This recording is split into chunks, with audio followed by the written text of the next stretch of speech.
4 দিনের সফরে জাতিসংঘের মহাসচিব আন্তোনিও গুতেরেস বাংলাদেশ সফরে এসেছেন। অন্তর্বর্তী সরকারের প্রধান উপদেষ্টা অধ্যাপক মোহাম্মদ ইউনূসের আমন্ত্রণে বিকেলে ঢাকায় অবতরণ করেন। টপার ননস্টিক কুকওয়্যারে 5 স্তরের ইউরোপিয়ান স্ট্যান্ডার্ড কোটিং থাকায় খাবার লেগে যায় না। হযরত শাহজালাল আন্তর্জাতিক বিমানবন্দরে জাতিসংঘ মহাসচিবকে সংবর্ধনা জানান পররাষ্ট্র উপদেষ্টা তৌহিদ হোসেন। পরে সেখান থেকে গুতেরেস হোটেল ইন্টারকন্টিনেন্টালে আসেন। শুক্রবার পররাষ্ট্র উপদেষ্টা তৌহিদ হোসেন ও প্রধান উপদেষ্টা রোহিঙ্গা ইস্যু বিষয়ক বিশেষ প্রতিনিধি ডক্টর খলিলুর রহমানের সাথে দেখা করবেন।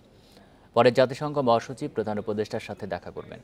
বৈঠকের পর গুতেরেস রোহিঙ্গা শিবির পরিদর্শনের জন্য বিমান বাংলাদেশের ফ্লাইটে কক্সবাজার যাবেন। সেখানে প্রায় 1 লাখ রোহিঙ্গার সঙ্গে ইফতারে যোগ শেষে ফিরবেন ঢাকায়।